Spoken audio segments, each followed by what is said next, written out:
Yes, I will just set everything to start because it takes like a minute to see everything playing back.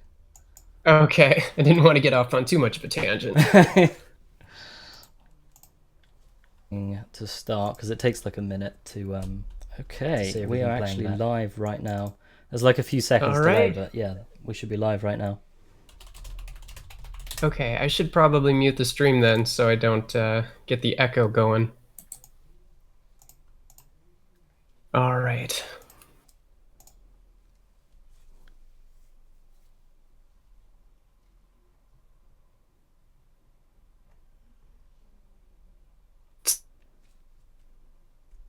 Seriously, this has been the one hell of a day. For like all the stuff that's been going on, man. It's been wild. So, I literally just watched the Mister Metokur video before we did this because he releases stuff for me at like 3 a.m. in the morning. I'm like, I could stay up and watch it, yeah. or maybe not. Well, he released it last night at like 1 in the morning too for Oh me, or right. it was super late. It was, I was about to go to bed and I'm like, oh, we posted it. Awesome. So I had to watch it. So anyway, I should probably introduce myself. My name is IronLiz. Probably know me from the channel Awesome, that guy with the glasses stuff. So I had a probably about a 6 month window where I was posting content on the site, and I was a production assistant on Suburban Knights, and I dated years, 2.5 years, until I broke up and moved on. So that's kind of my background. It's been interesting because I've been looking into a lot of this stuff, and just because I'm a really huge fan of Mister Metokur, especially after his Gamergate stuff. So, Oh yeah. yeah, just seeing all the stuff that came up with it. So, it's today is just so much to talk about. So, Oh man. Well, my introduction is a there's a lot less to it. I have just been following that guy with the glasses stuff for a while, mostly Spoonie, and then because of that, I got interested in everything else that was going on, and right. I just started posting videos, and people were interested for some reason. I'm like, okay, this is the kind of stuff that I would see on like a TV thread or something. But anyway, that's my background. Were you actually a fan of the site? Did you watch the content? I liked a few people. I always liked a producer called Cybercat. I don't know if you know her. Um, No, I never. That was beyond me. I like Brad, the cinema snob. I've liked him for a long time. Yeah, Um, no, he was pretty good. Phaelus, I watched some of his stuff, like his Resident Evil stuff, and when I go there, I just watch random people. But Spoonie was like my main guy. Uh, the other people were like Spoonie and Brad were like the main two people who I really followed. But I check Right. out whatever else was on there sometimes. Yeah, no, I stopped kind of following it in 2012, 2013. Right. So I know a lot of things happened since then, but a lot of the retrospective stuff that's coming up was pretty much in 2012 when no. Um, yeah, I really remember the whole Twitter thing with Spoonie, and Oh my god, yeah.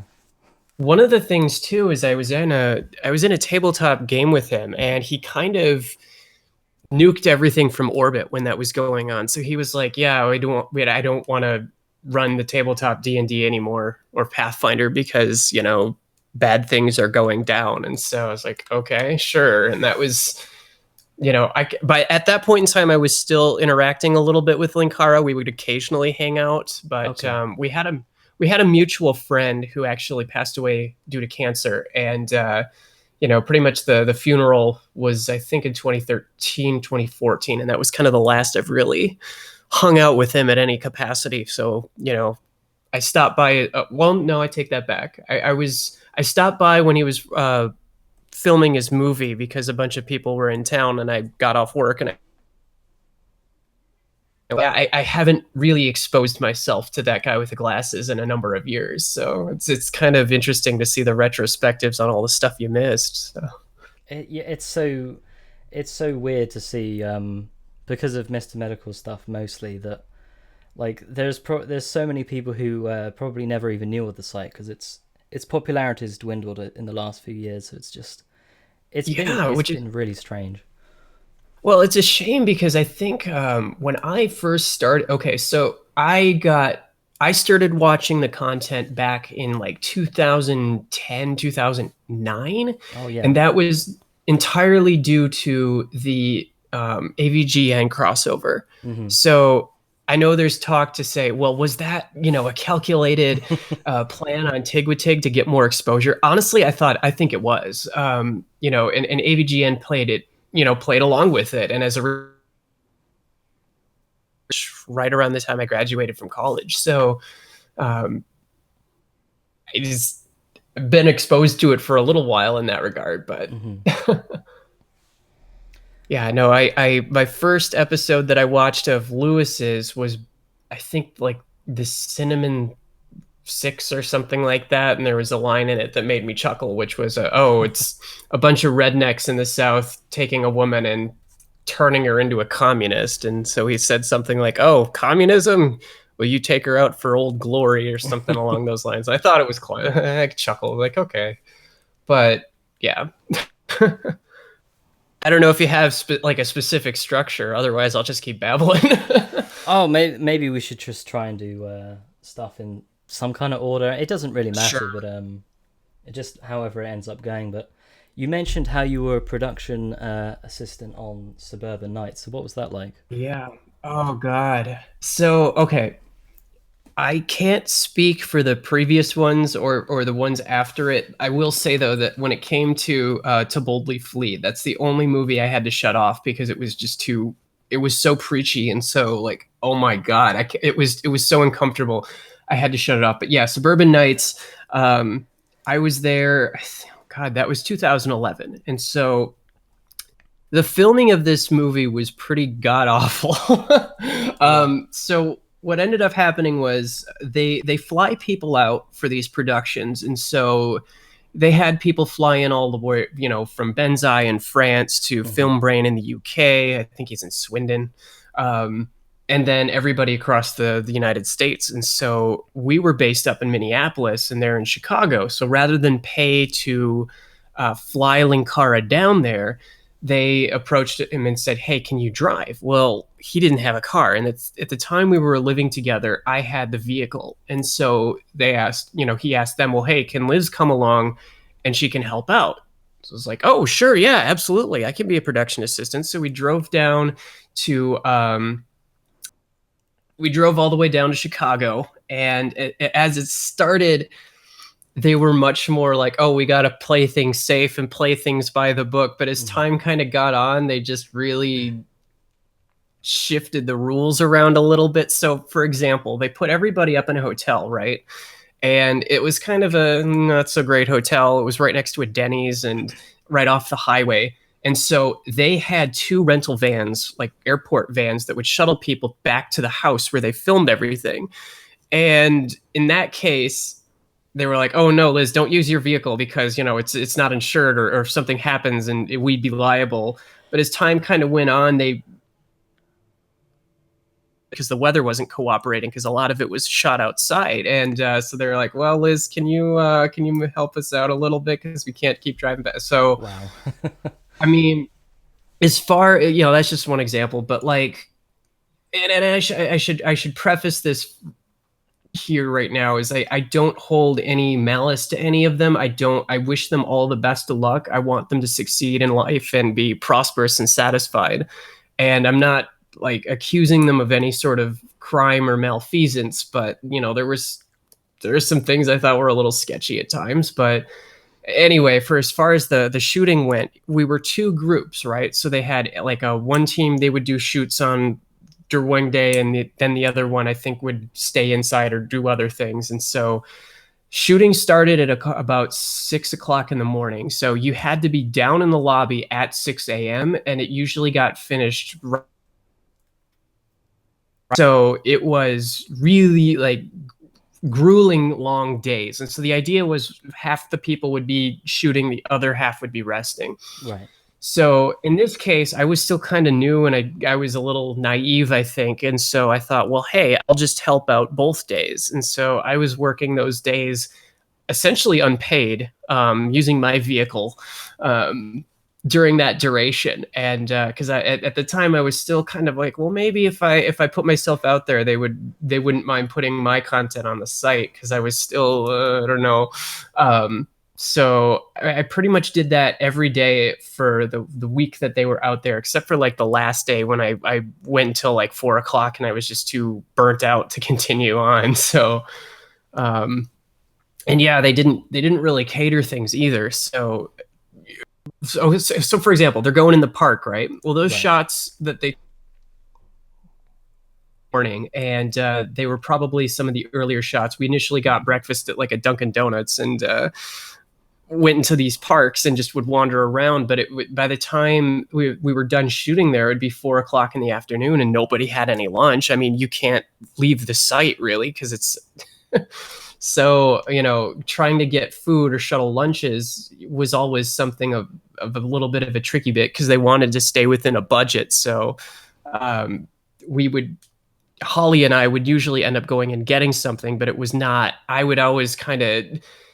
It was always, and again, I'm not accusing anybody of anything, but I tended to not eat with. I ate last, so to Right. speak. So we went to Popeye's Chicken, and she got like the buckets of chicken and mashed potatoes and whatnot. That was for them, right? So I had to wait, and there's a few times where it's like, yeah, I was hungry. Yeah, no, it was kind of rough at times, but that shoot was something. And like I said, we had to make up time too, because I think they shot the first day, and then I thought they lost a day or a half a day because of the rain. So they tried to film as many of the indoor shots as much as they could get, but a lot of those park wandering shots they had to really stretch out extra time on. Okay. And the there was the commentary that they did on one of these, where they talked, and I think you can probably find the footage somewhere, where everybody was Doug was thinking, oh no, the weather is going to rain and we're not going to be able to get these shots done, so we're going to switch over to like an internal murder mystery, like a plot, or Wow. like a who done it. They just like, okay, we have to switch the script around. Oh no, what are we going to do? And everybody kind of like, there's footage of people saying, no, we'll do whatever it takes, we'll work for however as long as it takes and whatever. So that's kind of the base overview. I could keep running my mouth, but I'm sure. That's it's great to know all this stuff. Yeah, yeah. But yeah, I know that oh man, I don't know. Okay, so I turned off the stream because it was making noise. I don't know if there's any questions at this point, but I mean, I can keep going if you want. Oh, that's cool. I've got chat up. I can see. Um, Okay. so what kind of stuff was going on behind the scenes? You mentioned that was because I can't. I did my commentary of Suburban Knights like a month ago, and Yeah. there's all kinds of like insane rumors. But can you talk about Well, anything that you saw about that, or what was it actually like behind the scenes of that shoot?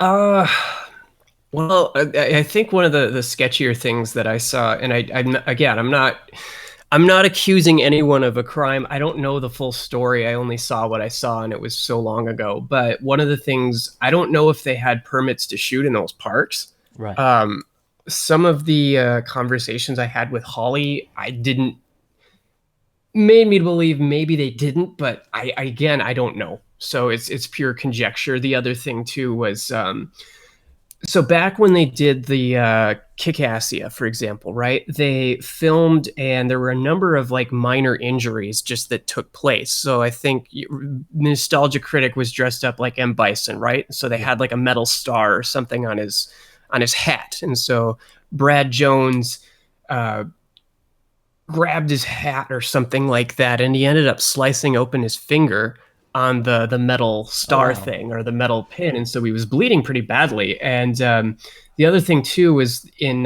for example, when they're running over the fields in the desert there, from what I can hear, from what I was told by Handsome Tom and a few other folks there when they were running through the field, it sounds like the ground was really uneven. It was like there were potholes or just sinkholes, or just, when you're running, you kind of fall down like into a divot in the Yeah. ground. And so some people, I think, might have twisted their ankle. Again, I wasn't there, so I can't, it's conjecture on my part. But one of the things they did have us do on the shoot for Suburban Knights was they had us sign medical forms or waivers, or saying, like, if we got hurt, that they were not liable. Oh Now, wow. I don't think you can do that.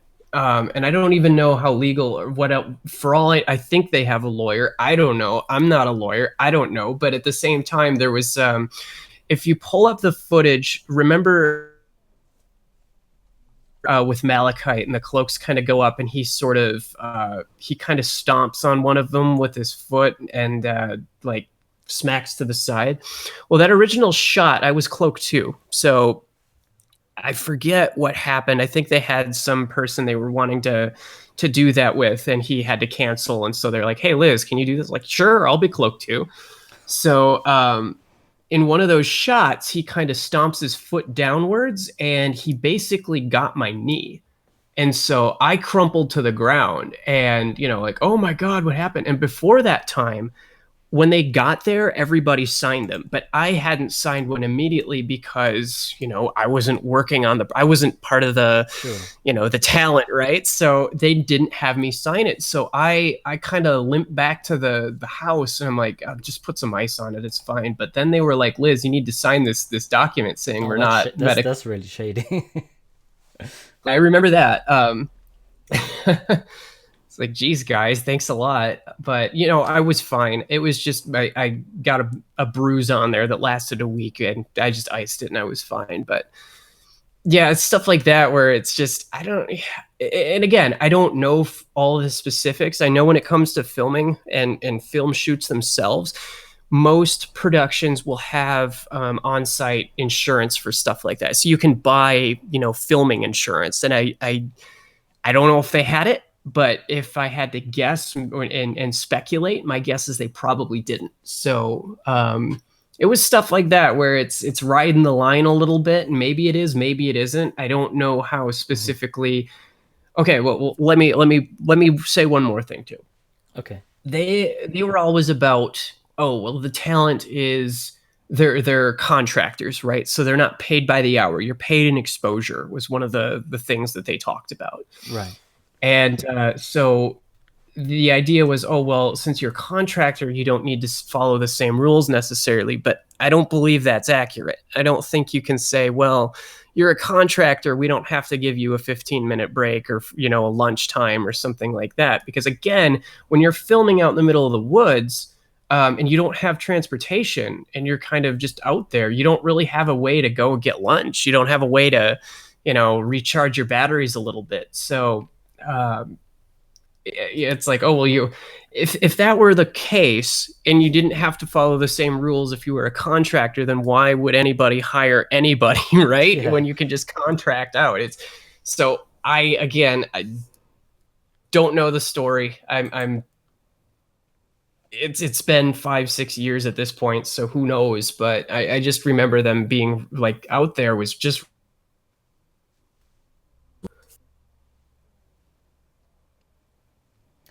So I just saw the Mister Metokur video.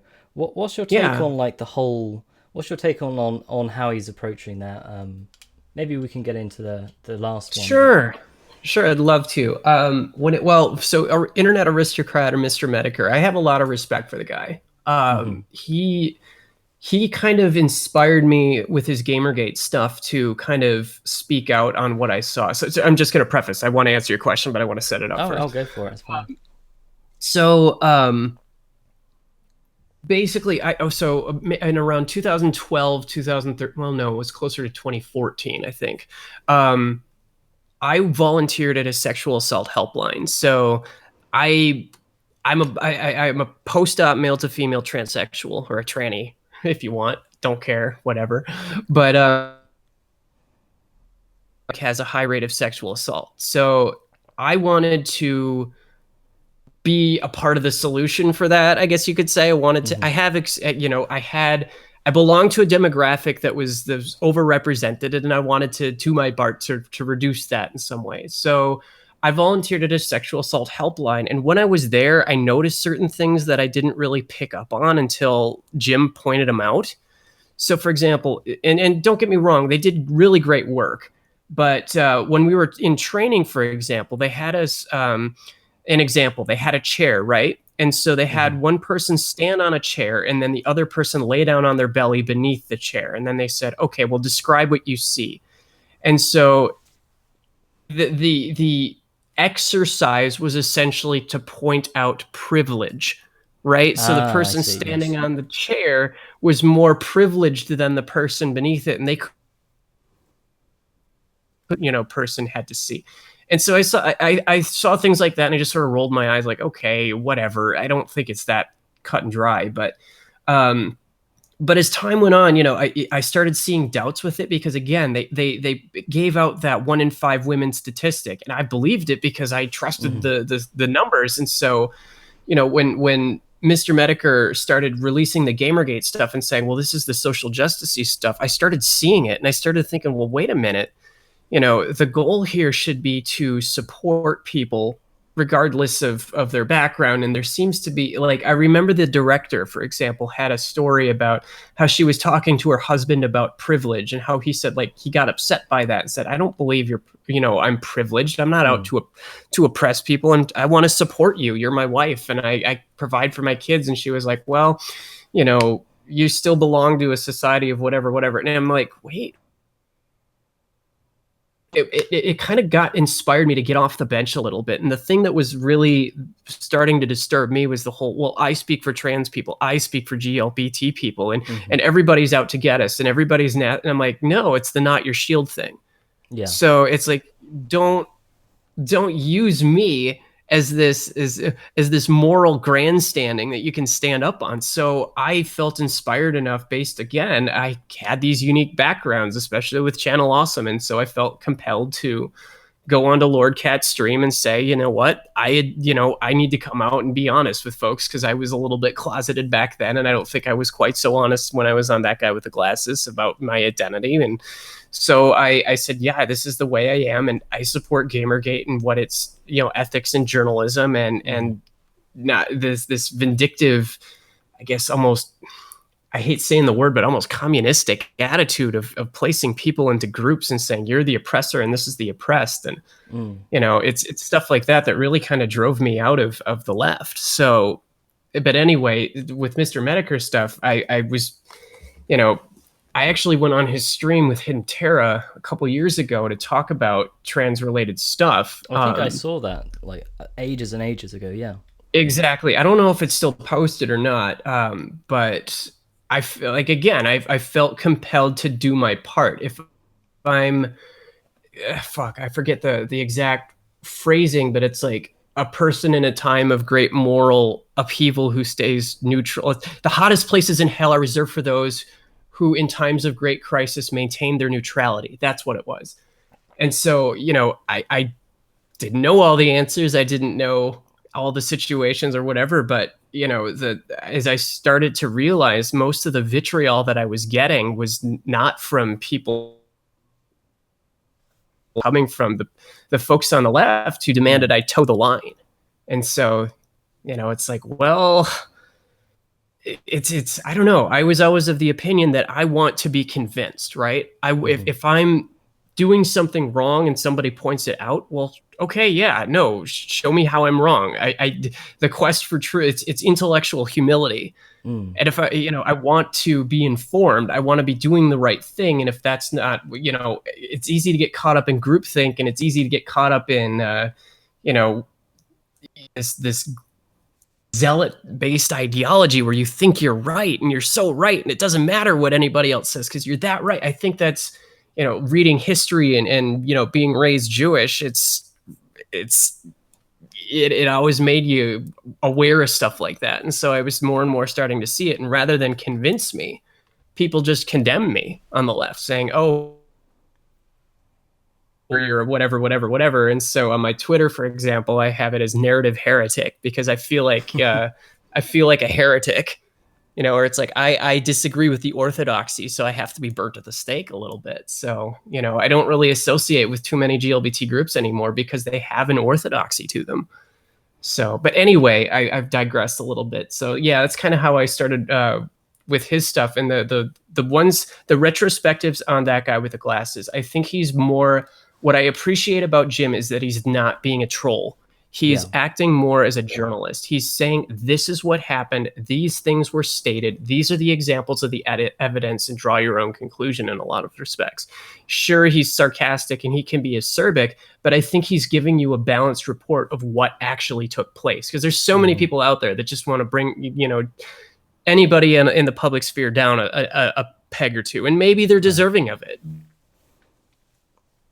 But seeing Lewis's stuff laid out, and this is what happened, this is what was said, these are the comics that he produced, it was kind of just whoa, so I think you could take that same information very easily and just turn it into a slam piece and turn it into a, hey, look at this, but look at this spectacle, and I'm going to point my finger and laugh. But he was much more, he's much more methodical. So I got to respect that. He's being honest.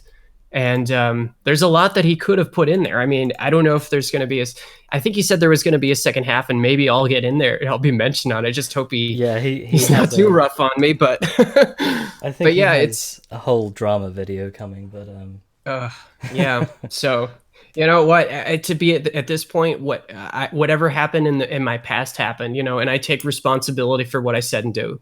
Mm-hmm.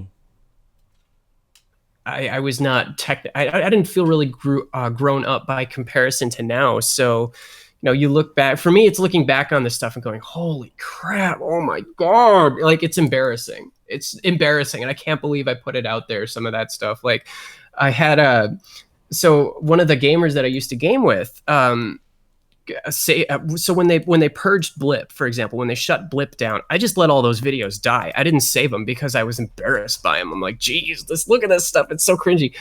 But, I don't feel ashamed or any of it. I just didn't care enough to keep it. And so one of the people I used to game with saved my Ironclaw review, which I thought was my best one. And so he posted it on his channel. And so I'm like, okay, let's in my head, I saw that as, oh, I did really great work, and oh, this is so good.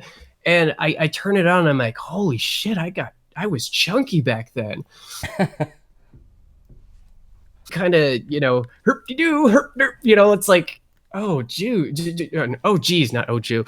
Oh, geez, my God, like, settle down here. It's really like, it felt like Radio Disney to me. Like, it just...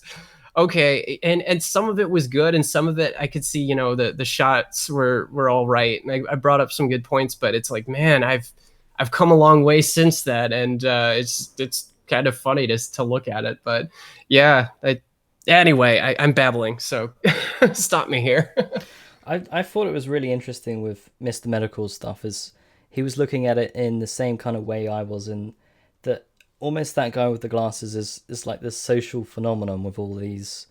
There is so much, especially with everyone's Twitter feeds and everything, there is so much politics that's been kind of ingrained into the culture of the site over the last 5-6 years, and it wasn't there at the beginning. Like, people like Spoonie, I mean, he got kicked out anyway, but for stuff he was saying in the early days, he probably would have been called like a misogynist and all these other things, just as like just regular things he would be saying. It's like, yeah, they drink deep from the cup of social justice, I think. And I don't know where it came from. If it was just the audience that did it. I mean, say what you will about Lindsay, she certainly has, she has some pretty strong beliefs, but that was not the main focus of the site. And I remember Linkara, at least when we were first dating, was more conservative than I was. And somewhere along the line, he especially with his Frank Miller stuff, and he's like, oh my God, he can't write women and all this other stuff, and it goes on and on and on. It's like, you're right, there was sort of a transformation over time, and I'm not really sure where that came from. I'm just wondering if it People just trickled. reviewing stuff and it's Yeah. like, hey, look at that stupid thing, you know? So I don't know. I don't know, man. I don't. Maybe it was.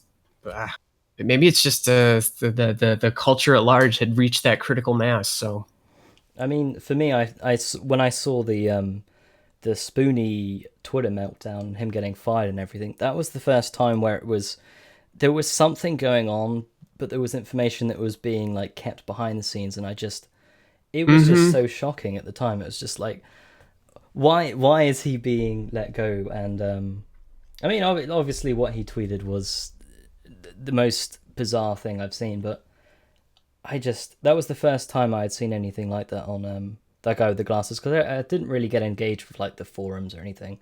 I was just watching the right. videos. And when it came to drama, I tended to stick my head in the ground a little bit. Like I didn't want to hear it because I didn't want to get involved. Right. But get the distinct impression that a lot, if not all, of the members have skeletons in their closet. And again, I'm not trying to throw stones in a glass house. I was essentially still like, I didn't want the whole world to know about my sexuality, so I didn't want to parade it around. But I mean, geez, when you look at what was it, Jesso Otaku also came out as Oh wow. trans, Yeah. and then so did I'm trying to be respectful of pronouns. We'll just say Mockery, last name Mockery. So Hmm. when Mockery came out, I was stunned because the Mockery that I knew was seemed to be the most talented and well put together, and you know, and I'm not suggesting that Mockery's not, but I'm just, you know, I was kind of shocked actually. So, and I wish the best for all of them. Like I said, I want them to find happiness and success, but I don't know what it is about the site that just seems to draw people to it that are of a certain mindset. Hmm. And definitely with Anyway, Jesu Otaku, I did not. Like her old stuff that I've seen, she just comes across as like this typical, really conservative girl. So I was really surprised with all that. hmm yeah, and I think maybe that, I don't know. I'm not a psychologist. Maybe it was overcompensation in some ways, but yeah, I caught wind of some, you know, conservative beliefs that she had mentioned before too, and you know, then this happens. It's like, whoa, okay, well, good luck with your personal development. Like I said, I wish you well. I don't hold any malice to these folks, but it's shocking when it does come out. So anyway, hopefully the chat's not freaking out or anything. Oh no, the chat's pretty chill right now. Okay.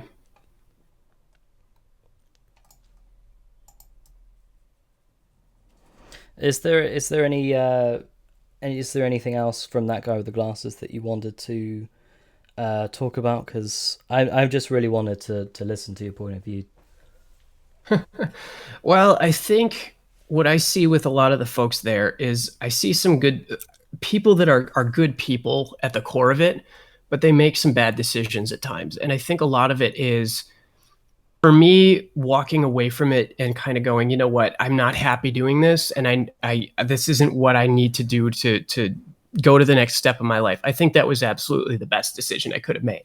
Hmm. So when I broke up with Linkara, I got my own place. I tried, you know, going back to school, trying to, you know, I got a real job after a while, and I started going through the motions, and eventually I started more thinking like an adult. Watching back on Suburban Knights, for example, it's you see people that or their young 20s, and it kind of reminds me of like 14-year-olds or 15-year-olds who want to make a movie, right? You know, Yeah. it's it's kind of odd, right?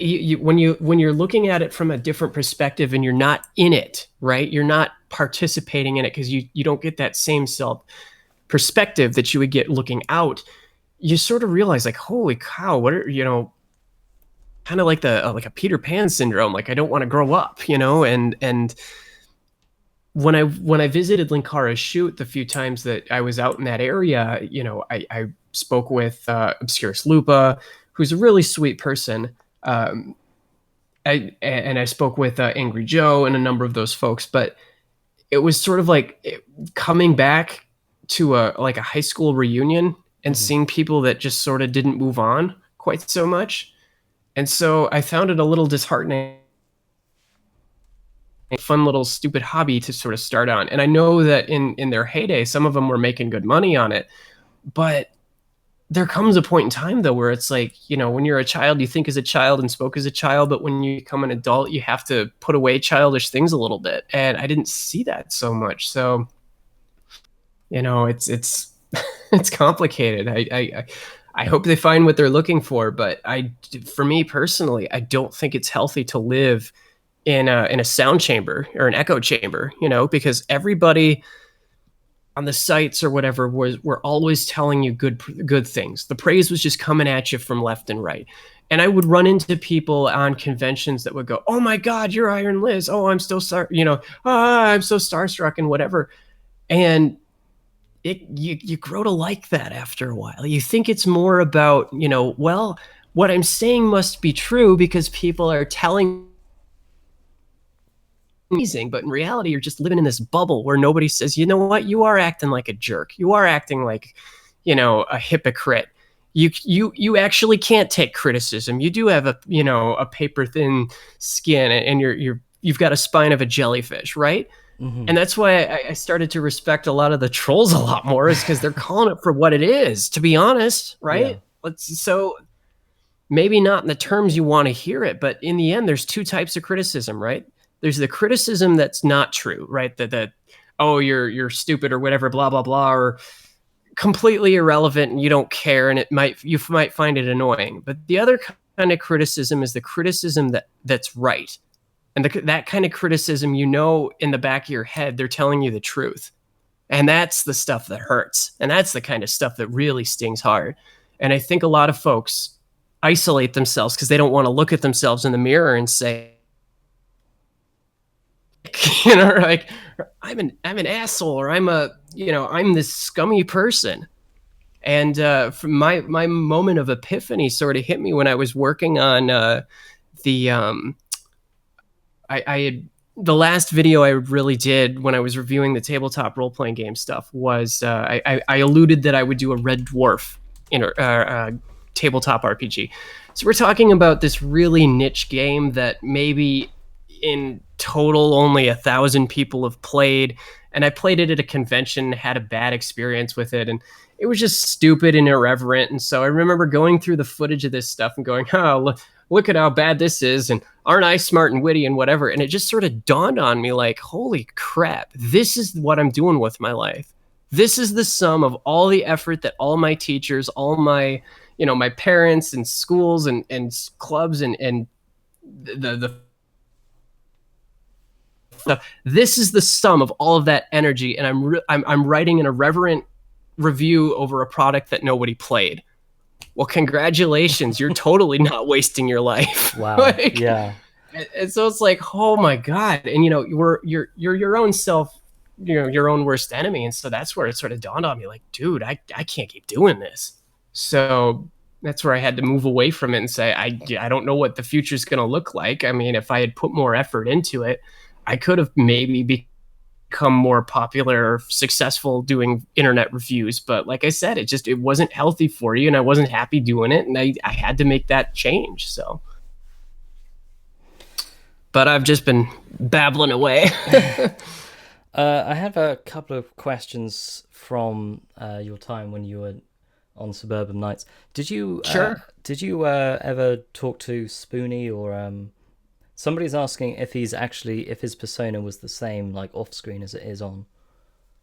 I think he dials it up more when he's on screen, but at least back then he was a little bit more chill. So I recall the first night we got there, it was really, really rainy, and there was a bar maybe half a mile down the road. And so Linkara doesn't drink, but I had spent 8 hours driving and I wanted to, you know, grab something and unwind a little. And so listening to Spoonie, he had broken up with Scarlett at that time, and he just listening to him talk to Brad and Angry Joe a little bit, he was kind of more that ratcheted up a little bit more version of himself. But at least at that point, he wasn't quite so bad. I remember going to conventions with him from the to MagFest when he and Scarlett were still together, and he seemed character or whatever. He seemed a little bit, more, like, hey, grown up, cool. Okay, yeah, do my own thing. But yeah, like on the shoot when he was playing those characters, especially that like his scene where he's, when he hands the staff to me. So I'm the cloak on the right, and he hands me the staff, and I just remember taking it. That whole thing was him just going for it. I mean, and I think since then he's just only gotten more and more into it. but yeah, I remember that visit because I had was it a White Russian, the one that the drink that the dude has, it's White Russian. A White Russian, yeah. So I ordered a White Russian, and I think Pa was drinking one too, and Spoonie's like, "Holy crap, Liz, did you just order a White Russian?" I'm like, "Yeah." It's like, okay. He kind of had a chuckle about that. So that I used to know, who seemed a little bit more, down to earth and funny. But I mean, if you watch his live wire stuff, he seems really bitter, which is a shame.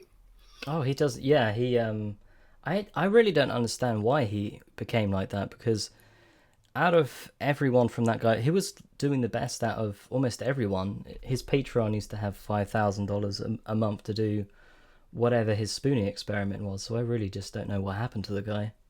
Yeah, I know that the breakup with him and Scarlett hit him really hard, and I know he had mental health issues, and I don't know what those specifically were, but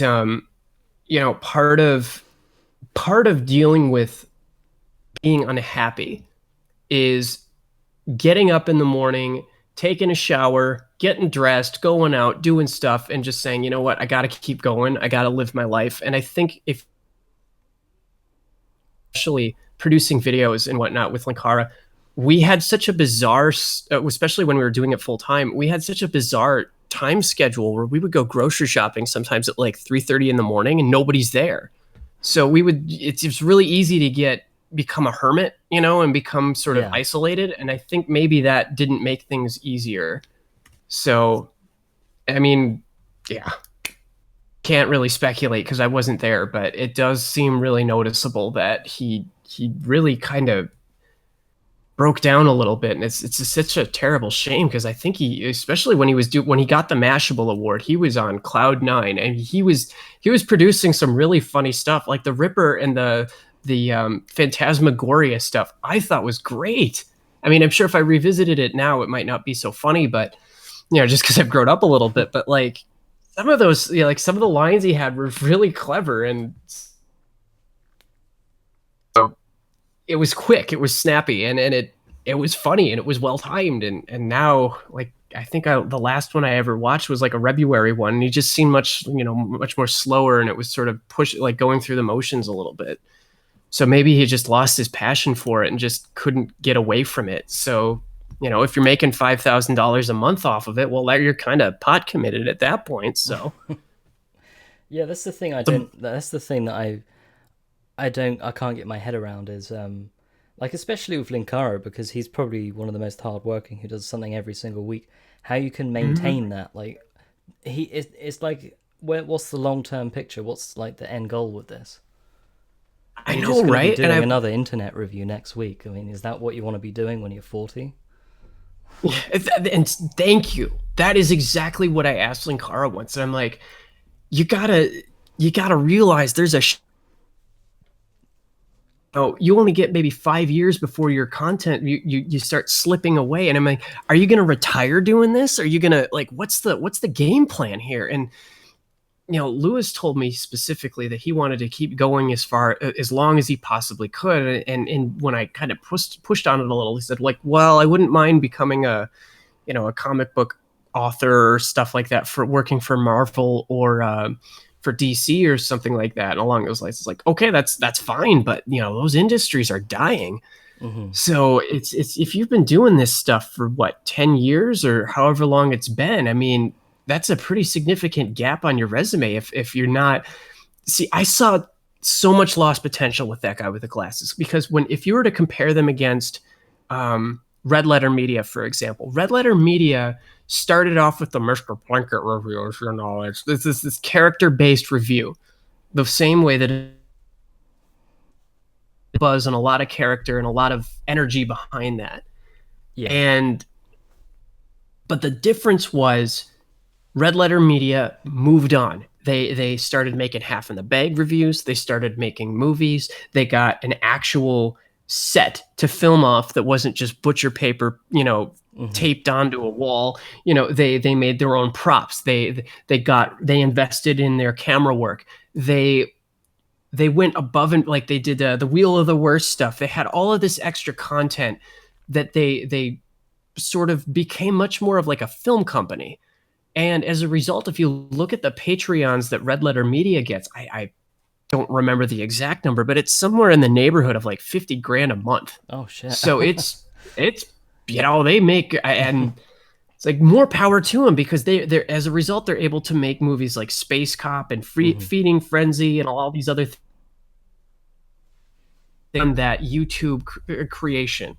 And I think that's where it differed with that guy with the glasses, because they got stuck. They didn't really seize control or seize the opportunities that they had there. And as a result, they're just sort of slowly deflating. And at what point in time is the nostalgia critic? When are you going to run out of content here? Because what nostalgic movie hasn't been complained about on the internet these days? I was surprised when he did The Matrix, because I'm like, this is nostalgic now? Really? Yeah. That was 1999 when that movie came out. I mean, if I was 1999, I was maybe 11 or something. That's not that nostalgic for me. No, that was, oh no, I went to the movie theater then. And it was a big deal in when the critic did his I forget 100, he made a thing about reviewing Battlefield Earth. And he's like, I don't normally do this because, it's not nostalgic and it's from the year 2000, but I'm going to do it anyway because it should be reviewed. And so, eventually it's, you're going to run out of stuff, dude. And yeah, yeah. We're on the same page here. I've often wondered what these, what it's going to look like, where it's, if you've reached the point in your life where every year you're going to get weaker, every year you're going to lose more viewership or more money or more, resources to work onto this stuff, maybe you need to consider jumping industries and starting something else or moving on with something different. Oh yeah, if people started a site like that guy with the glasses now, it would not take off. Like internet reviewing in that style is pretty much, it's just them who are doing that. Yeah, it's nobody cares anymore, because they want stuff with they want stuff that's actually a proper show where there's like characters and like not just riffing on the movies. They want something more than that. Like well, right, and especially need to be better now. Well, that's just it too, where it's, you look at Suburban Knights and it looks like it was a product from, 2008, 2009. And that was back in the YouTube days where, yeah, you could get a crappy digital potato camera or a phone camera and just, dance around and people would watch that. But these days there's whole production shows. There's actual legitimate TV is on YouTube now, where it's a lot less pirate radio and a lot more, there's a lot of content to choose from. I'm going to look at the stuff that's a little bit more polished than, somebody trying to make their name out of their basements. Yeah. Yeah, but it's sort of it's from a different era.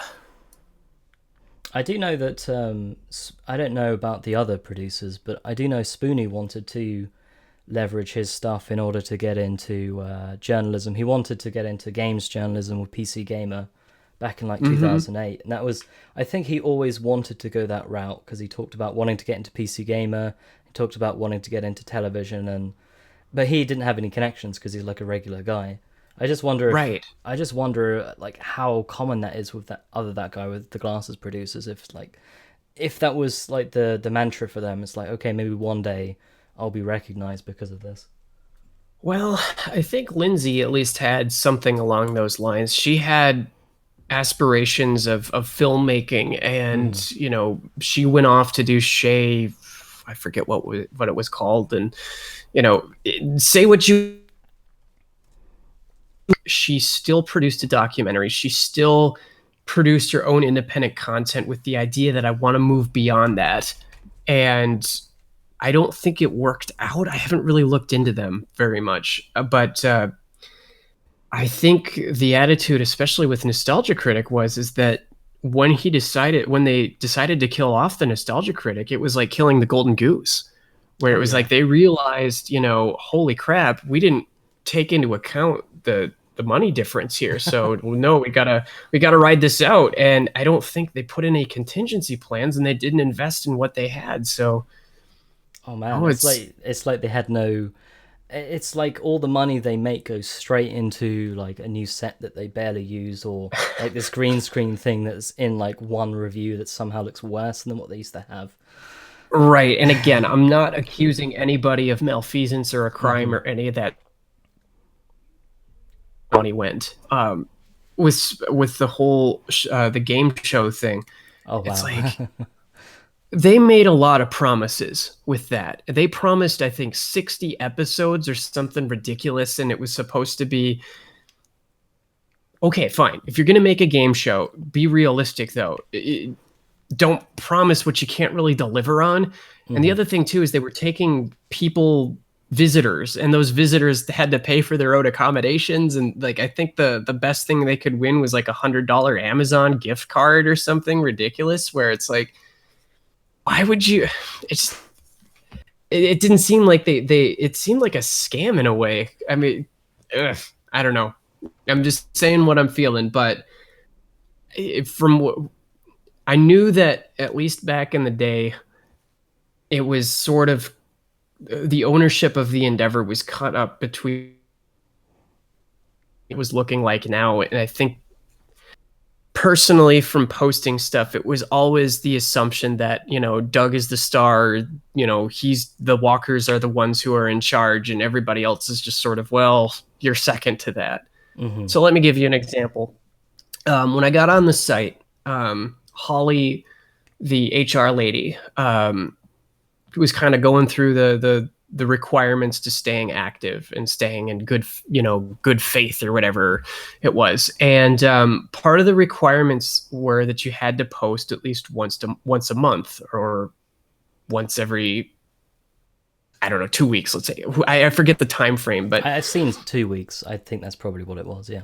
yeah, something like that. I don't recall what it exactly was, but there was a there was a posting limit, right? So there were 7 slots available to upload content on, set out as a month. And some of these you had to plan ahead, or you know, put a reservation in so you could upload your content in enough time. And so I remember once very vividly, it was in December, where Doug was releasing like 2 or 3 videos a day. And Hmm. so those 7 blocks were like reduced down to 3 or 4 or 5 or what it was. They were reduced. So everybody was scrambling and fighting and trying to get them. And then I'm like, hey, I mentioned it to Holly. He's like, hey, can we I don't want to lose good standing here by not producing with every 2 weeks, but I'm kind of at the back of the line here.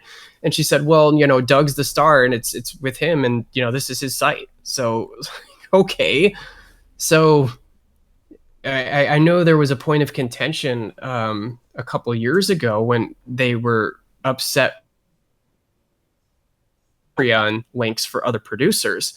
So they're like, oh, it makes the site look bad or something like that. And I remember Linkara telling me about this, and he was really pissed off about it. Where it's like, yeah, they don't want Obscurus Lupa's or Phaelus's Patreon stuff on there, and I'm like, why though? And again, pure speculation, not saying there's a crime or anything else going on, but for me, just as an outsider looking at that, it's like, are you so concerned maybe that there would be donating to those people's PayPal and not yours, or their Patreon and not yours? Or it's That's what just so I speculated, because right. when I'd heard when I'd heard about it, I think Lord Cam might have talked about this, but I heard about it a bunch of other places where apparently they were only allowed to upload one Patreon video, and it seemed a bit sketchy, and it's like these guys can't continue to post on the site if they can't.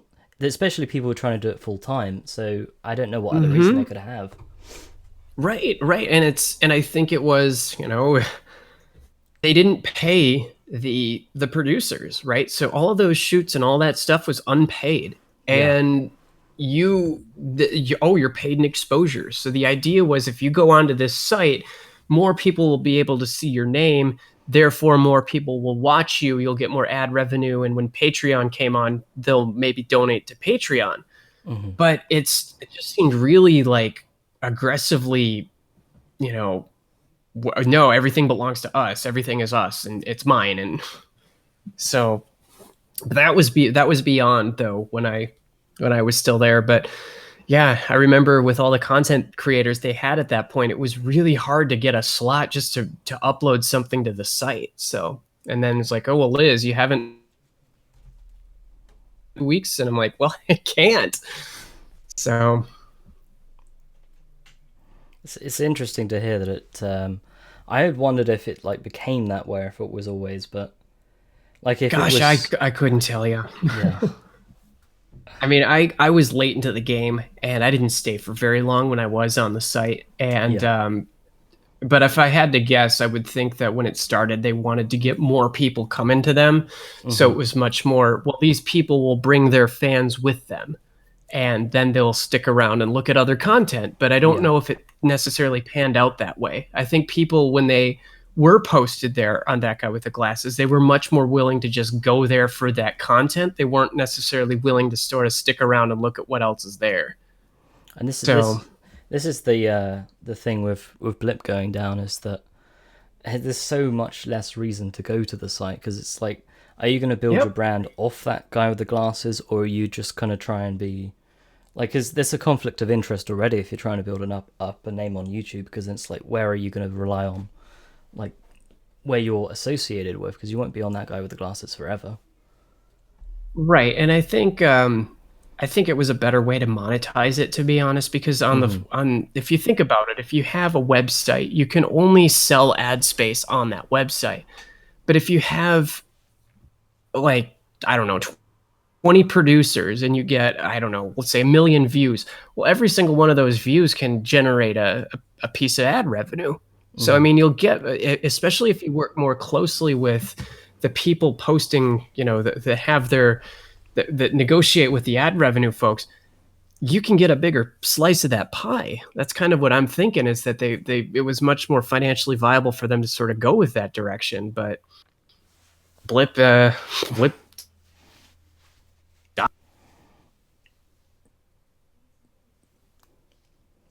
Yep. Sorry, is my voice coming through okay? Because every once in a while it'll say voice connected and it'll go down to a red bar for like a second. It cuts out for like 2 seconds sometimes, but most of the time it's there. I apologize for that stream. I mean, it might be my computer. I'm sorry about that. It's pretty much inevitable doing this thing overseas on Discord. Something's going to happen, but it's like 95% there. That's good. Yeah. Enough. Yeah. So sorry about that, folks. But anyway.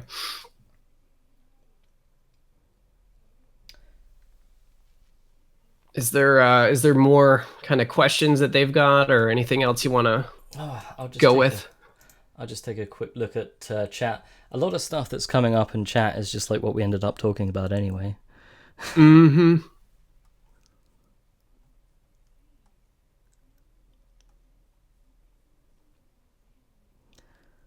I don't know. I think is there anything else you wanted to say about like your time with that guy with the glasses or anything like that? I look back on it, and I probably already mentioned this, but I look back on it as a part in my life where it's like, God, it's like looking at yourself in middle school, where it's like, oh my God, that's cringy. And I'm glad I moved on. It was the best thing I could have done. So, and more, I hope they all find what they're looking for, but I gotta think that not challenging yourself and staying in an echo chamber is not the best way to do it. So. Somebody asked, did you see the Atop the Four Fall movie that Linkara does? I've seen a little bit of it. So it is on YouTube and you can watch it, but I just don't have a motivation. I Like have. I sat through the first 15 minutes Yeah, it is. It and is. It is difficult to get through that one.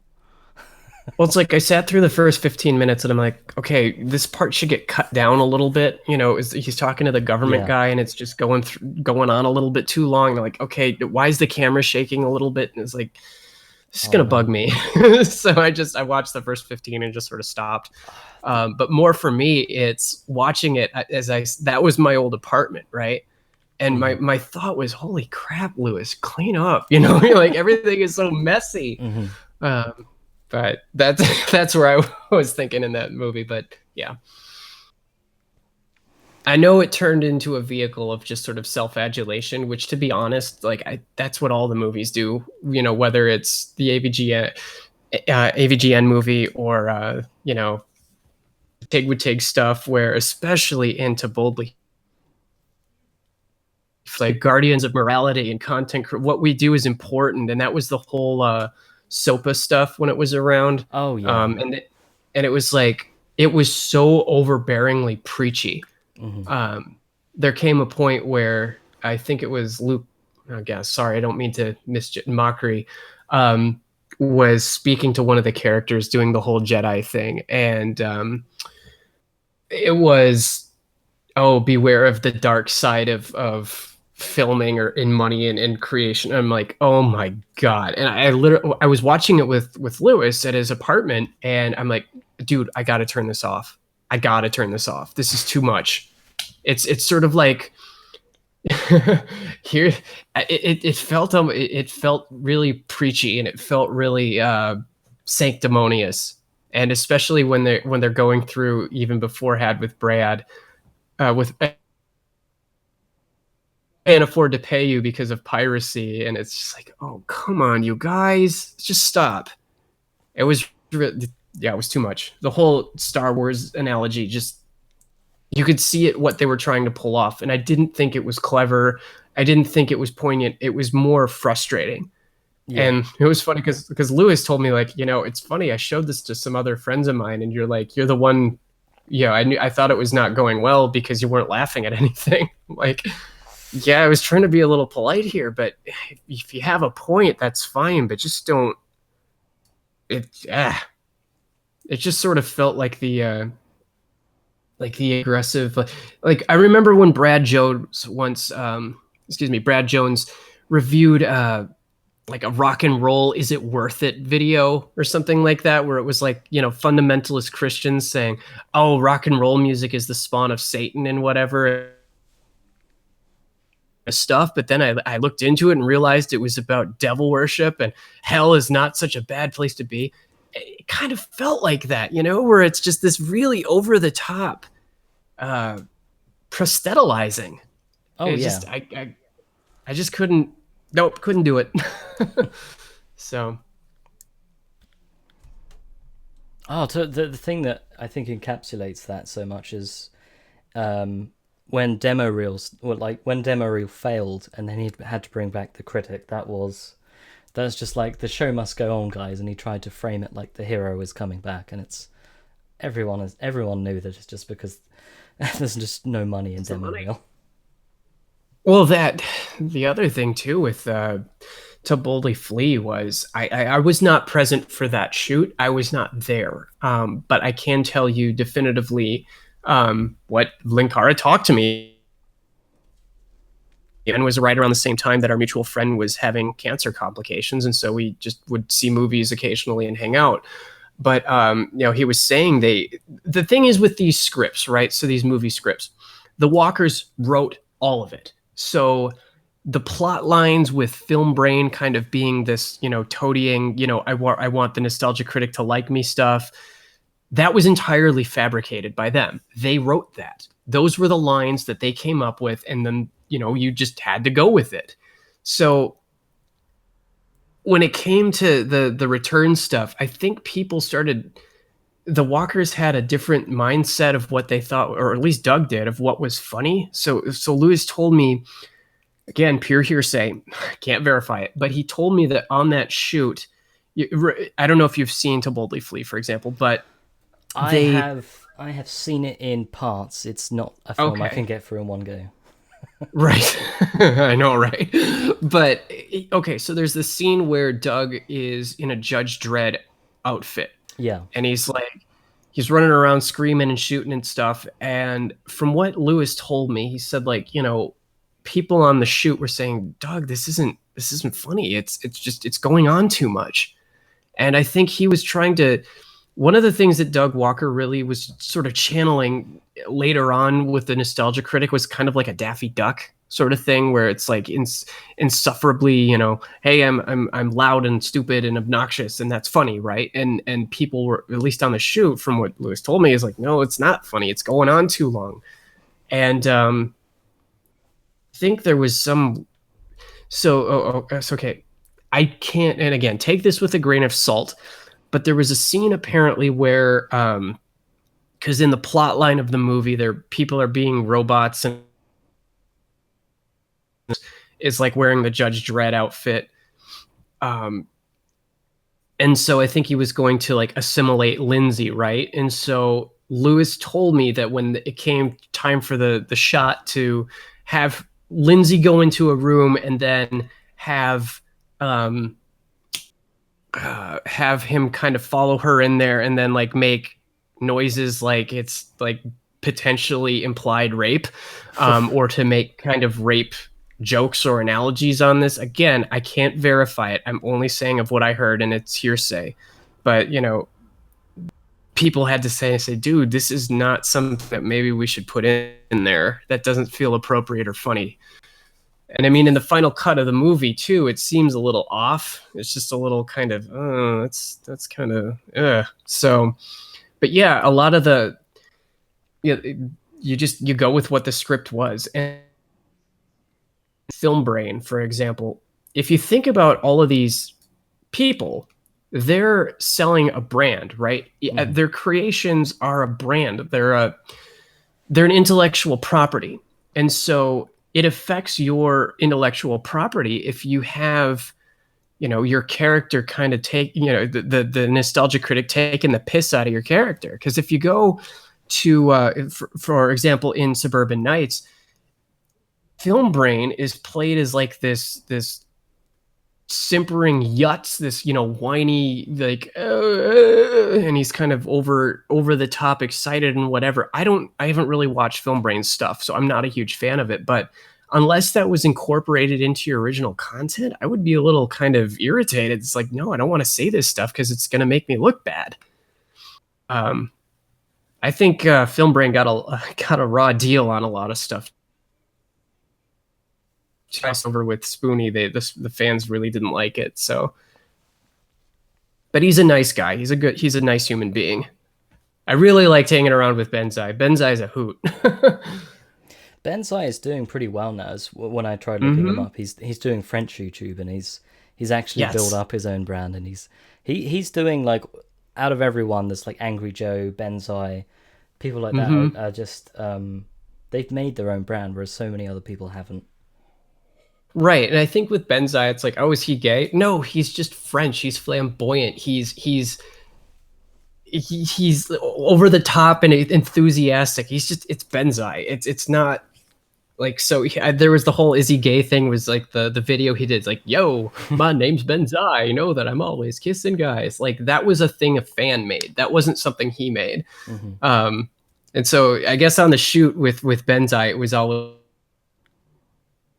American food is garbage, or he was just finding ways to like stand so that like he was dressed as Conan the Barbarian, and so he was trying to like get his skirt thing to flap up, and like it's like, Benzai, come on, man.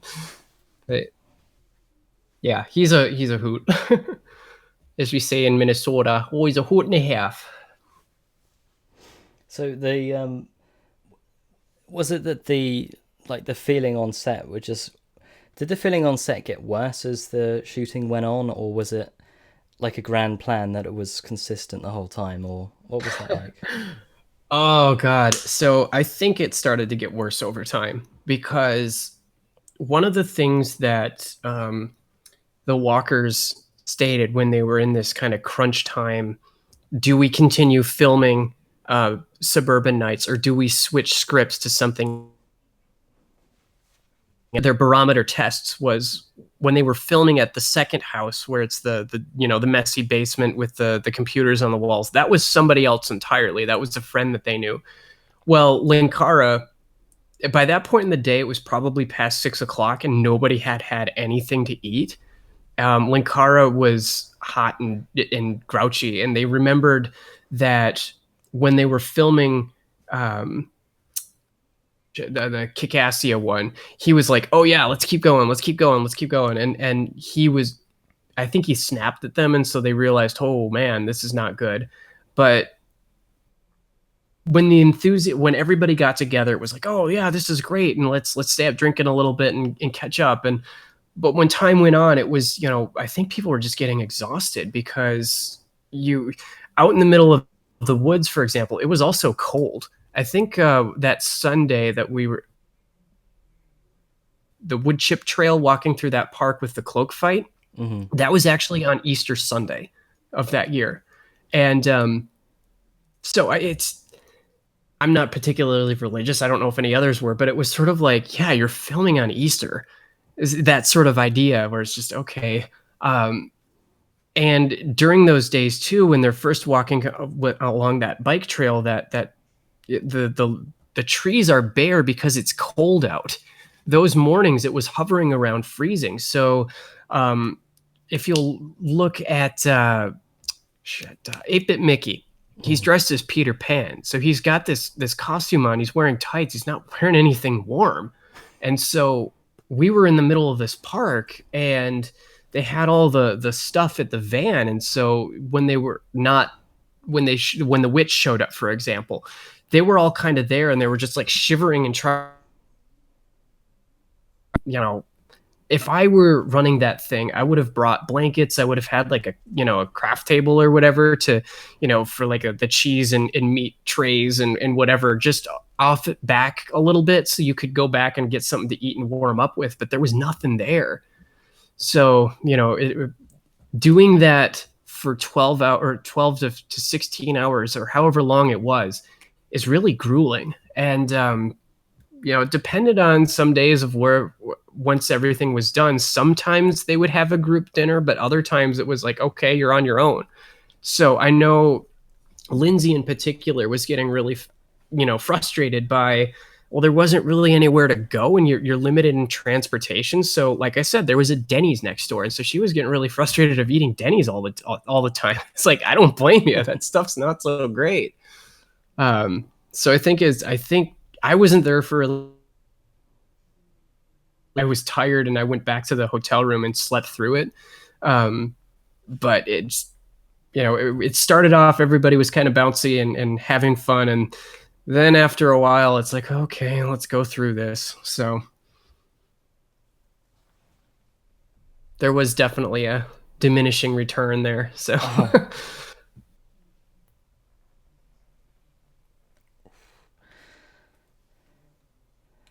I'm not even sure what else to ask, honestly. Do you have do you have anything else in mind? I'm just trying to think of all the stuff.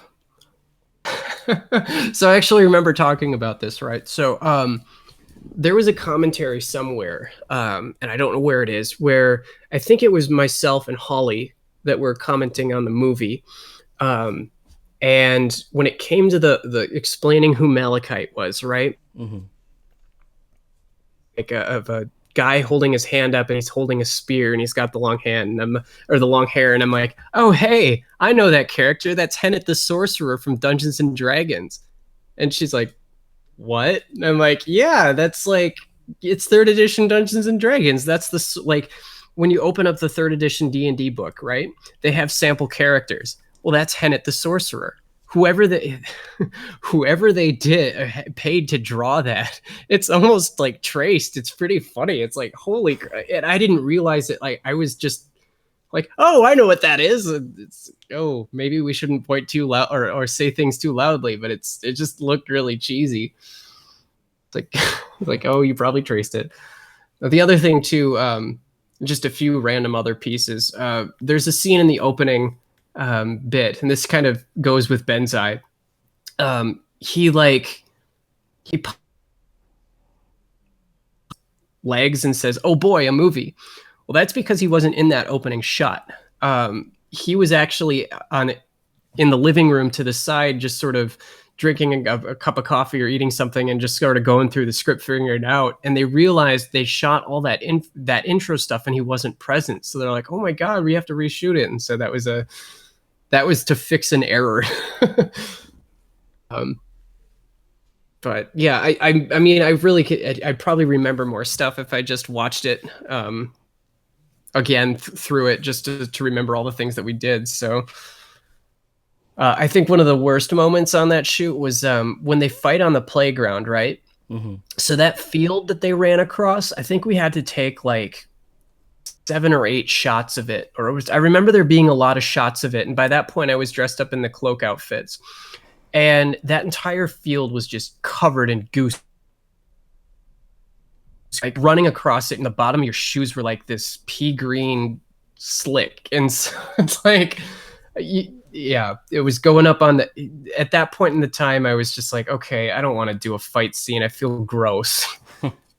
So, and then for lunch that day, we had Popeyes. So it just felt really grody at the end of that day. So anyway.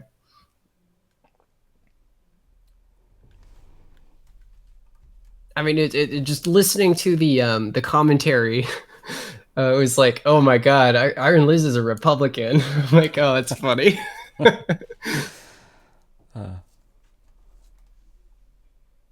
No, I did vote for the Donald, but I don't know if I would call myself a Republican. I mean, I could get into politics if you want to transition to a new topic, but Oh, sure, why not?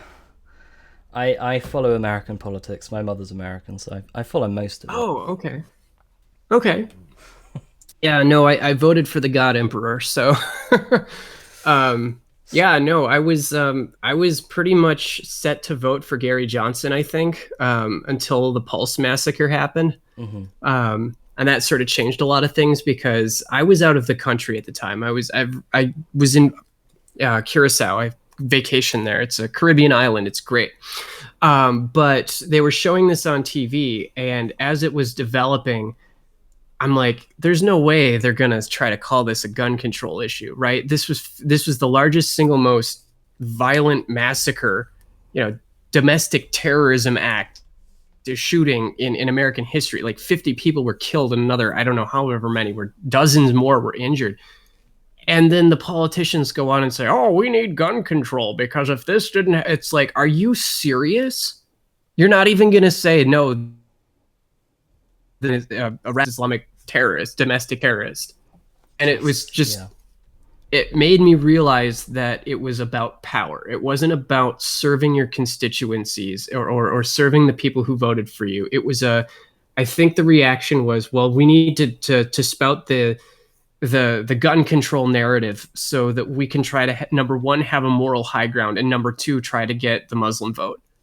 And it was like, people getting killed, pure politics.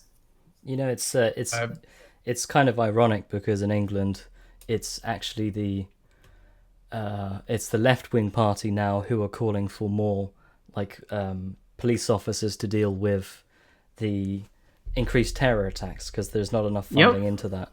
And it's just a complete reversal of like all of the cliches that, oh, it would be the right will be the one repressing the Muslim community, and Labour might actually win on because they are talking about being tougher on crime and that kind of thing, putting funding into it, which I just think it's funny how things have shifted like that.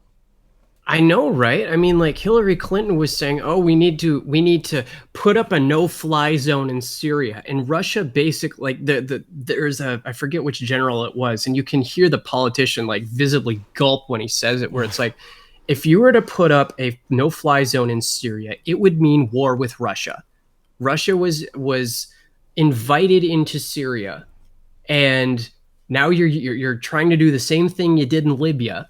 And you're trying to just drum up this bizarre jingoism to go fight Russia. And I'm just like, I'm of the opinion that if Hillary Clinton had won, they would have used this whole Russia narrative to try to create some kind of armed conflict with Russia.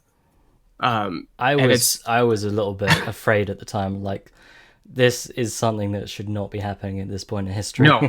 No, not at all. And it's like when Russia starts saying, okay, we're going to start running, military drills for the population. We're going to have, I think it was Vladivostok or one of these cities, stockpiling bread for every citizen and recalling everybody who's living internationally back to Russia.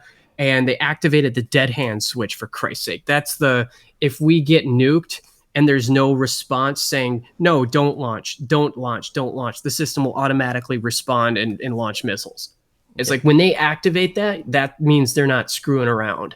Mm-hmm. And I was just like, I can't believe that we've come to this day and age. And combined with all of the SJW stuff that seemed to infect the Clinton campaign and these scandals after scandals where it's, the DNC rigging the system, Debbie Wasserman Schultz stepping down, and I don't see how you could possibly back such a corrupt organization and a candidate like Hillary Clinton, who has, the skeletons in her closets have skeletons in their closets. So I don't consider myself a Republican. I'm more of a libertarian, and I'm more considered, I have to look out for my own best interests, because when I went away from that guy with the glasses, there was a brief moment where so Don't Ask, Don't Tell was repealed in 2011. And so I actually went to a recruiter saying, I want to join up. And that's when they figured out, oh, wait, no, sorry, trans people still can't go in. And so it's like, oh, crap. So what else could I do? I want to become a lieutenant. That's what I want to do. And so I was like, well, I could become a cop. Police still get that lieutenancy. But what you learn in the police, I'm a certification to have the credentials of a police officer. Mm-hmm. And what they teach you, though, is that the police are reactive. They can't, they're not, police respond to crime. They don't prevent crime. So if somebody was to break into your house right now, you could call the police, but the police are not going to prevent it. If they can get there in time, they might be able to stop it, but really they're reactive. They're going to take your name. They're going to take what happened. They're going to put that person into the dragnet, and that's it. Yeah. So if push comes to shove, I have to be responsible for my own safety. I have to be responsible for my own financial well-being. I've got to take care of my own self. And that's kind of where, especially with the Black Lives Matter and so where I live, they shut down the highways. They've rioted downtown, all of this really dangerous stuff. If this turned into an LA riots sort of situation, what would I do? So I'm not saying it will. I'm just saying that, I can't bury my head in the sand and pretend it doesn't exist, especially when it's shown that the official response to essentially a domestic terror attack in a demographic that I belong to was no response. Nope, we're not going to call it for what it is. We're going to try to say, oh, no, you shouldn't be allowed to have a gun, or you shouldn't be allowed to defend yourself. Nope, can't do it. I can't in good faith vote for an organization or a political party that does that. And it's bizarre to me. Sorry, I'm on a rant. It's bizarre to me that I hear so towards Republicans under Donald Trump, because he's kind of the old school populist side of things, where I would think, at least upon the information that I read, the books that I read about Riki Wilchins and or Diane Wrights, like these, or Kate Bornstein, these trannies that were Generation Xers who are always about, look, I just want to be left alone. I want to go to work. I don't want to get stabbed. I don't want to get discriminated against. Just leave me alone. Like, that was always the thing that I was wanting to follow on. But it seems now that that attitude has it's shifted to become much more about, well, you should just do what we want you to do. Mm-hmm. And I didn't like it when the neocons and the cultural stuff in the 80s and 90s, where they're like, oh yeah, video games are terrible and rock music is terrible and Dungeons and Dragons are terrible. And those are all things I like. I didn't like it when the right said, no, you're not allowed to like the things you like. And I don't like it when the left does it either. I don't like being told what to do. It's my life. I will choose to do what I want to as long as I'm not hurting anybody else. So I thought, based upon the candidates of this election, I thought Donald Trump, and especially with his not going to war with Russia, that it was, I couldn't in good faith go back to the Democratic Party. And ever since then, I don't trust them with power anymore. The DNC, as far as I've seen it, have completely their message is just so broken.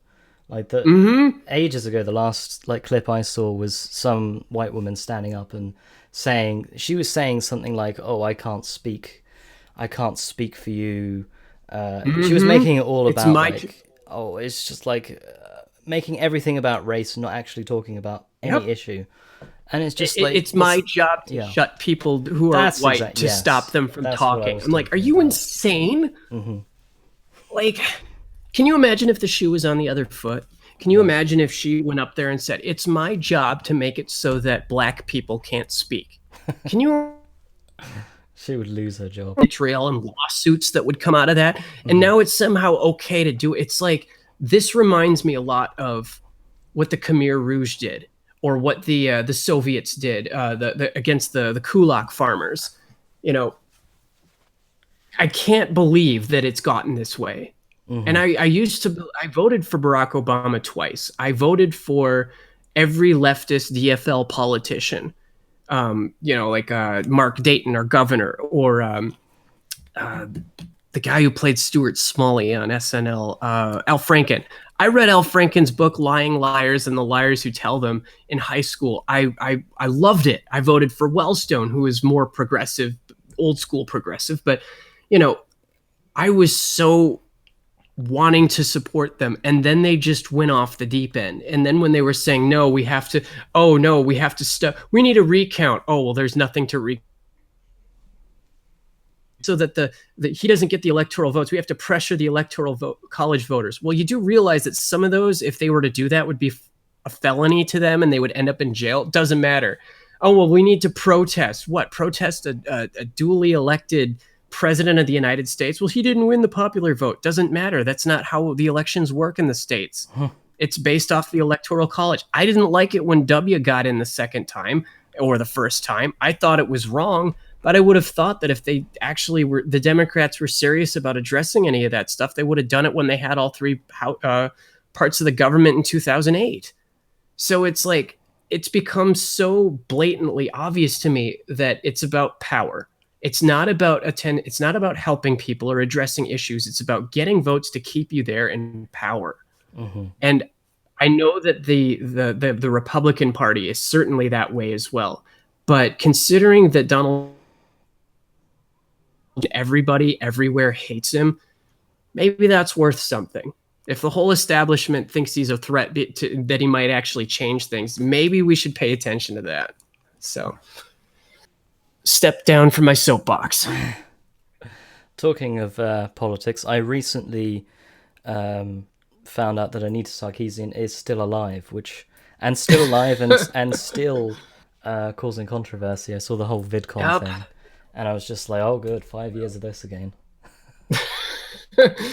Okay, this is going to sound really petty, but my first thought when I saw her was like, Anita, you've gained weight. You gained a little weight there. Like, again, the thing is if I might go grandstand for a minute, about a year and maybe a quarter ago, so maybe, I don't know, let's just say 18 months. 18 months ago, I was... Shit, I have a fat head. My head is fat. Jesus Christ, what happened? So when I was with Linkara, for example, the heaviest I got was about 210 pounds, and I'm about 5'11". So I'm a little tall, overweight. Now I'm down to about 150, 145, give or take. I basically just started running, and it's the greatest thing ever. I lost all this weight. And again, I look back at my old self, but it's like, I'm just sort of amazed by how many people gain so much weight. I mean, Angry Joe, for one, and I'm not trying to shame him on this, fat shame him or whatever, but it's like, dude, you gained a lot of weight. Linkara gained a lot of weight. So Linkara did Linkara is a lot bigger than he used to be. yes, he is. And same thing with our family. So yeah, that's immediately what I thought of, is like, oh god, Anita, you gained some weight. But I think it's become so much more apparent now with the cry bullying. It's like, oh, I don't feel safe. Oh, give me a break. Are you an adult, or are you a child? Somebody sitting in a room not doing anything. He's not holding a sign. He's not wearing like a military uniform and making a Nazi salute, just standing there silently. He did nothing. He didn't do anything to you. You pointed him out. You created this problem, Anita. Man, It would have been so much. It would have been so much better if she had just said, well, I'm here to address any critics in the audience, and I want to be as open about this stuff because I feel convicted, such conviction about it. But it's so evident that she can't handle it. So anyway, I cut you off. Go ahead. No, that's we were still on the whole Anita thing. I was just, it's like the pattern is repeating again.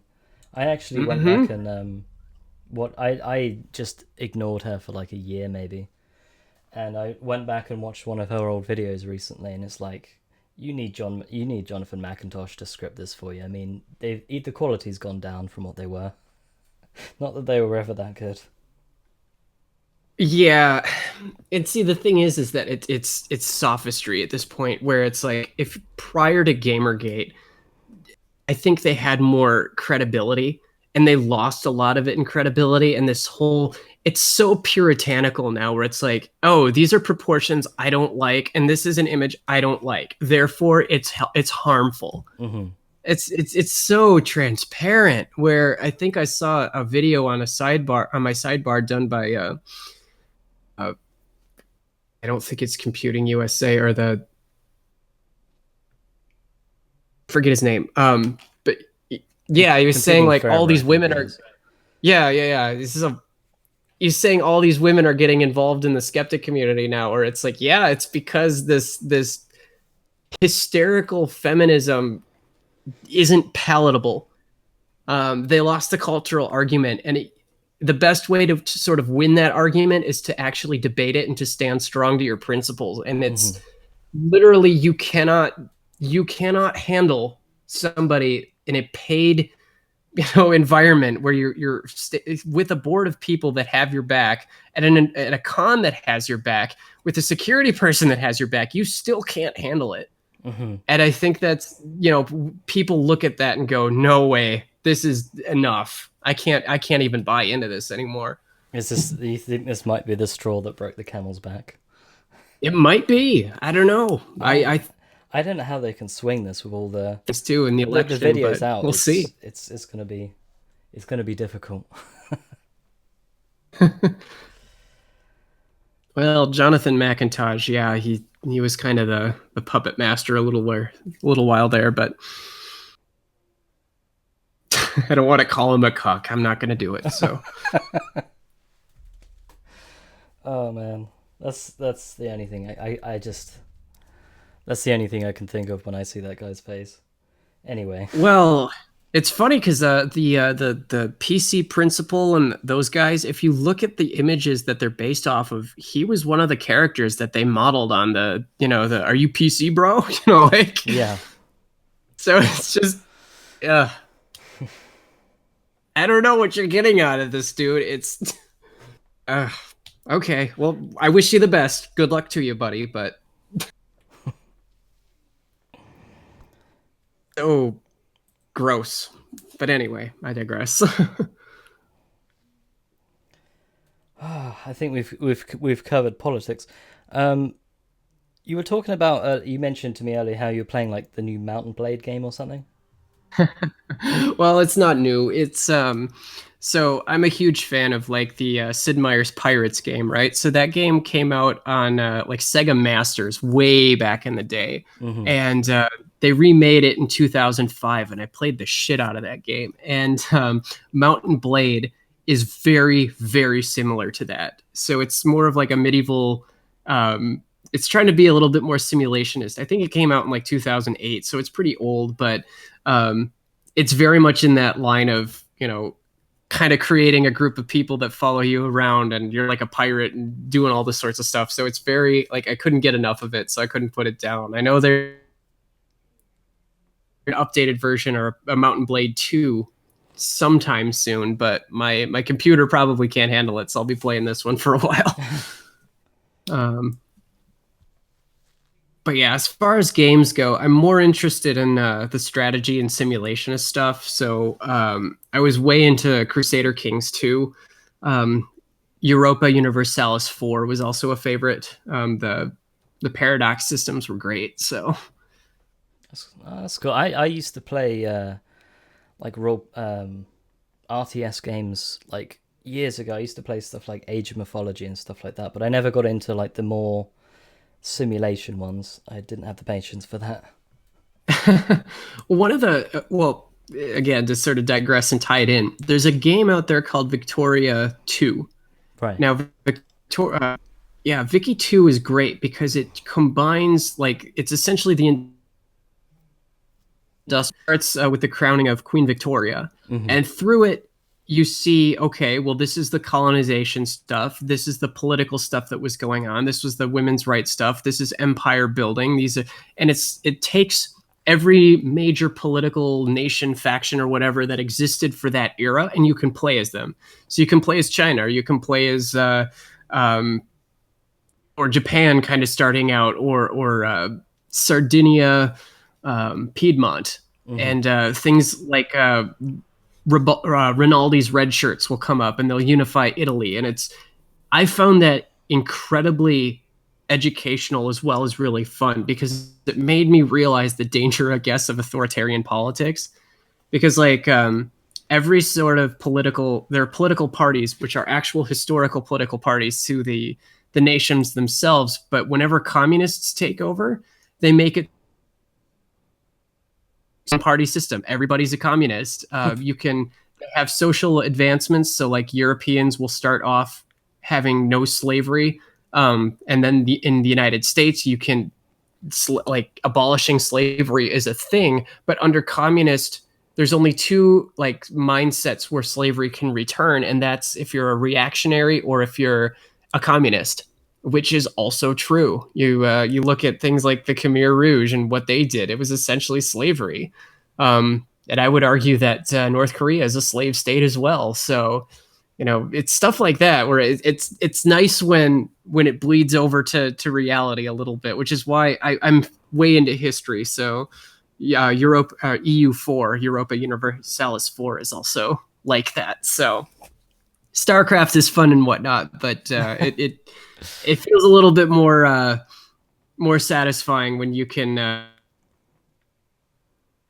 restore the Italy back to its old state and do all that stuff. So I don't know.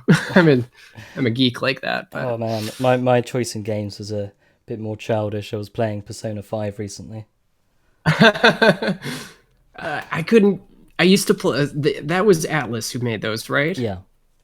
Yeah, no, I back when in the PlayStation era, there were a couple Atlas games I played on the PlayStation, the original PlayStation, that were really not very good.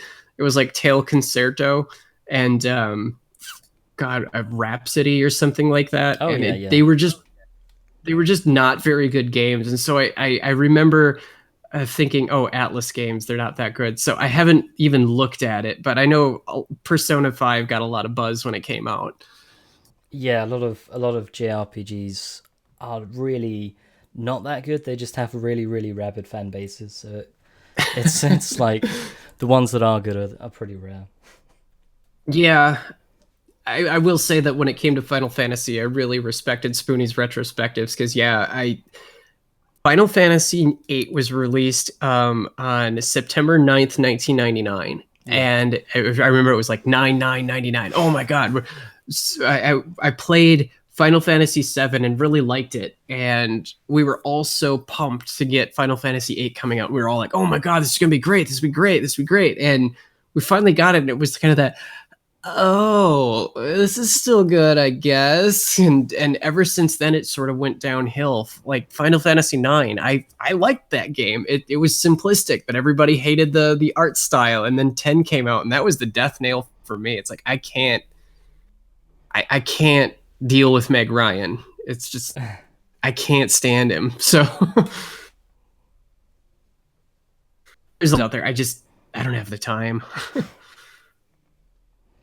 I only played a bit of Final Fantasy VIII recently, and I had no idea what I was doing. Well, yeah, that's just it too. Where it's like you go from Final Fantasy VII, and it's straightforward. You have an attack command, or you can cast a spell, or whatever. This whole fucking junctioning thing, like I remember just being so completely lost. Like, what do I do? You have to junction your spells to your weapons, and if you use that magic, it gets worse. And go fight Ifrit, and it's like, what is this? How do you conceptualize this? So yeah, I was one of those kids too that tried to do the draw stuff. I didn't realize you could refine it. So I remember with that game, it was just draw magic, draw magic, draw magic, draw magic for, and that even I will grind any game until it's dead. But with that one, even as a kid, I'm like, I can't sit Yeah. through this. Well, Anyway, Spoonie was definitely right about that.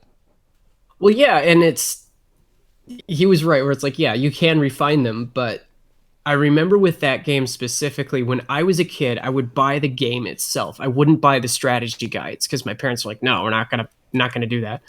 So my friend Matt had the game, and he had the strategy guide, and he knew what was going on more with it and how to do it. And I just remember us playing the same amount of time, and I was so far behind him, and I'm like, I forget this. This is just, it's not that good. And then the whole spaceship thing was, it feels like there was a different cut of game going on, because it feels like if you had made a whole game about monsters on the moon, right?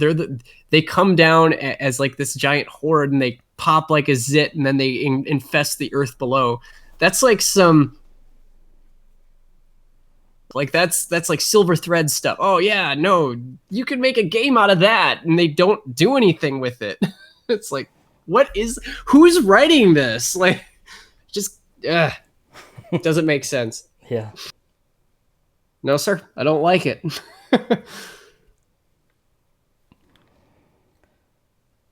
Well, I am I'm out of topics. Is there anything you want to say to kind of close off, or?